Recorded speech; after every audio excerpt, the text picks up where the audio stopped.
होली और रमजान को लेकर बरकट्ठा थाना में शांति समिति की बैठक संपन्न। अवैध शराब कारोबारियों व हुड़दंगियों पर पुलिस की रहेगी पहली नज़र। बरकट्ठा थाना परिसर में रविवार दोपहर 3 बजे होली और रमजान को लेकर डीएसपी अजीत कुमार विमल के अध्यक्षता में शांति समिति की बैठक हुई। संचालन समाजसेवी दर्शन सोनी ने किया। बैठक में शांति समिति के सदस्यों ने होली और रमजान त्यौहार को लेकर अपना अपना विचार रखे। इसमें अवैध शराब बिक्री व निर्माण पर रोक लगाने की मांग की गई। वहीं शराबियों एवं हुड़दंगियों पर विशेष निगरानी रखने की बात कही गई। सभी सदस्यों ने होली एवं रमजान त्यौहार शांति के साथ मनाने का आश्वासन दिया। मौके पर डीएसपी अजीत कुमार विमल, प्रखंड विकास पदाधिकारी रोशमा डुंगडुंग, अंचल अधिकारी श्रवण कुमार झा, पुलिस इंस्पेक्टर इमदाद अंसारी, प्रमुख रेणु देवी, 20 सूत्री अध्यक्ष प्रदीप प्रसाद मंडल, सांसद प्रतिनिधि रघुवीर महतो, गोरहर थाना प्रभारी सोनू कुमार, बरकट्ठा थाना प्रभारी राजेश भोक्ता, केदार साव, चचकप्पी मुखिया प्रतिनिधि डगलाल साव, मुखिया प्रतिनिधि सरजू प्रसाद, उप मुखिया चंद्रदीप पांडे, मुखिया पुत्र लालू कुमार, निजाम अंसारी, मौलवी रमजान, बबून अंसारी, रहमत अंसारी, अब्दुल हाफिज़ अंसारी, जीवन यादव, मुकेश यादव, मोहम्मद कासिम के अलावे मोहम्मद इम्तियाज़ के अलावे अन्य लोग मौजूद थे। थाना में आज होली मिलन समारोह को लेकर शांति समिति का बैठक हुआ है, क्या संदेश देना चाहेंगे सर? बरकट्ठा और गोरहर थाना का संयुक्त शांति समिति की बैठक बरकट्ठा थाना परिसर में आयोजित हुआ, जिसमें कि सरकार के गाइडलाइंस को हमने बताया, लोगों को बताया कि डीजे का प्रयोग नहीं करना है, प्लस लोग जो है शराब का सेवन ना करें, कम से कम शराब का सेवन करें। लोगों को देखना है कि शांतिपूर्ण, चूँकि रमज़ान का महीना है तो इसलिए जो नहीं चाह रहे हैं वैसे लोगों पे रंग का प्रयोग ना करें। और रमज़ान का पाक महीना है, दोनों समुदाय मिल करके एक दूसरे का सहयोग करें, एक दूसरे का त्यौहार मनाएं, लेकिन रंग बेरंग ना हो, इसका भी ध्यान रखने की आवश्यकता है। हमने सबको बताया है कि आप लोग अपने थाना क्षेत्र में, अपने पंचायत में जा करके अपने संदेश को दें और शांतिपूर्ण ढंग से दोनों ही त्यौहार मनाएं। और उसके बाद पुलिस प्रशासन की ओर से सबों को होली और ईद की ढेर सारी शुभकामनाएं। थाना में होली को लेकर के यहाँ पे शांति समिति का बैठक हुआ है, क्या कहना चाहेंगे सर? सबसे पहले होली की सभी भाइयों को, यहाँ के निवासियों को शुभकामना। चूँकि पर्व जो है सो साल में एक बार आता है, मेरा यही कहना होगा कि सभी लोग मिलजुल के इस पर्व को मनाएं। कहीं भी ऊंच नीच की भावना आती है तो उसको मिलजुल के ही शांत कर लें। चूँकि ये पर्व जो है सो हम लोगों को आपस में भाईचारा दिलाने के लिए आता है। साल भर हम लोग इसका इंतज़ार करते रहते हुए इसलिए मिलजुल कर मनाना है। कहीं भी किसी प्रकार का दिक्कत होता है तो समाज के सभी लोगों का कर्तव्य होगा कि उसको हम लोगों को शांत कर देना है और बढ़िया से इस पर्व को मनाना है, जिससे किसी प्रकार की यहाँ पर उस तरह की मतलब दुविधा उत्पन्न नहीं हो, किसी तरह का और व्यवहार विचार नहीं हो। यही मेरी ठीक।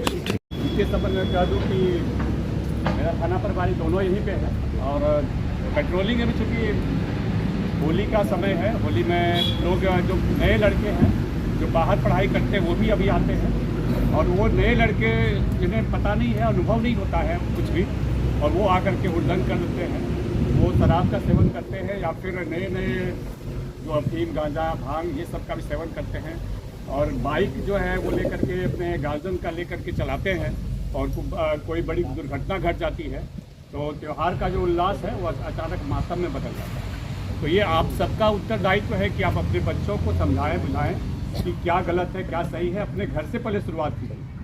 और प्रशासन का डंडा पड़ेगा अगर हम चेकिंग लगा देंगे बाइक का, तो फिर बाइक अगर हमारे थाने में आएगा तो आप सबसे पहले फ़ोन आएगा आप ही का, मुखिया जी लोगों का, पंचायत समिति का, माननीय लोगों का कि सर फलानवा का मेरा बचवा है, मेरा ये है।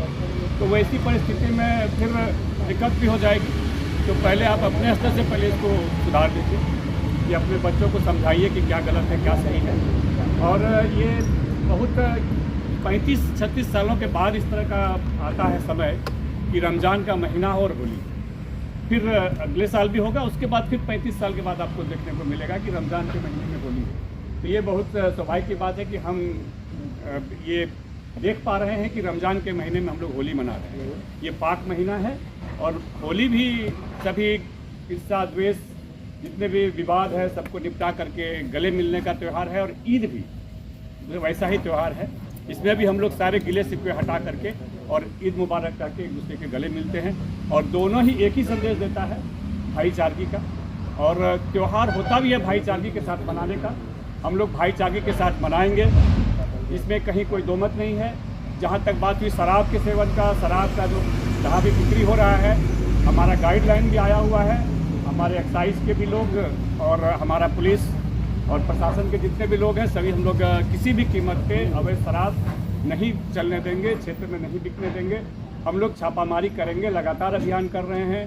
हम लोगों ने चौपारण में भी हम लोगों ने भी बहुत बड़ी बड़ी भट्टियाँ नष्ट करी हैं। और कल बरही में एक बहुत बड़ा हम लोगों ने एक टैंकर पकड़ा हुआ है शराब का। और यहाँ अभी बरकट्ठा में भी हम लोगों ने निर्देश दिया हुआ है, उत्पाद वाले भी आएंगे और हमारी छापामारी जारी रहेगी। लेकिन यही आप लोगों से गुजारिश है कि आप लोग कभी किसी तरह का गलत पैरवी मत कीजिए। हम ही लोग कुछ नए हैं, क्योंकि कुछ दिन महीनों से हैं, कोई साल भर से होंगे। तो हम लोग तो अभी आप लोगों से अनुभव ही प्राप्त कर रहे हैं कि किस तरह हम लोग शांतिपूर्ण ढंग से यहाँ प्रशासनिक व्यवस्था को सुदृढ़ करते हुए आपके समाज का नेतृत्व करें। ये तो हम लोगों को आप लोगों से ही सीखना है। और ये आप लोग हम लोग को दिशा निर्देश देंगे, बताएंगे, क्योंकि पहला होली है मेरा भी।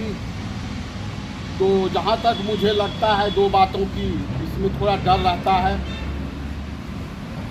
एक तो कुछ पी लेते हैं लोग, उस समय गड़बड़ाते हैं, और कुछ लोग उसमें रंग देते हैं जिनको समझदारी की कमी होती है। तो उसमें हम लोगों को थोड़ा सावधानी से काम करना होगा, क्योंकि संस्कृत में भी लिखा है मद्यपाकी न जपलंती बाईसा की न खादती।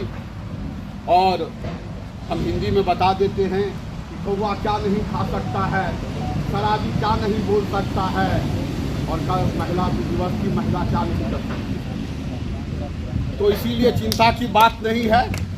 जो पी लेता है वो कुछ बोलेगा ही, लेकिन उसको हमको हैंडल करना कि कैसे उसको हम ठीक रास्ते पर, सही रास्ते पर ला करके उस पर्व में किसी तरह का विघटन नहीं उसको करेंगे। अब कुछ लोग नासमझ होते हैं, उसको भी ठीक करना है। तो उसको उपदेश देने से नहीं होगा।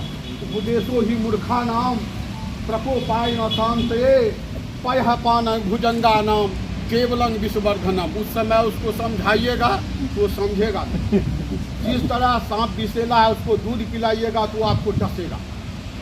तो उस घड़ी में आप उसको चाहिएगा जो हम दूध पिला के ठीक कर देंगे, तो वो ठीक नहीं होगा। जो भी सुसुप्ति है, जो हमारे विद्वान लोग लिख के गए हैं, वो गलत नहीं लिखे। उसी को हम लोग पढ़ते आते हैं, उसी का हम लोग अनुसरण करते हैं। तो हमको दोनों को हैंडल करना है। तो वहाँ पर हमको अपना बुद्धि विवेक लगाना होगा। उसको लगाएगा कौन? दूसरे व्यक्ति तो नहीं आएंगे।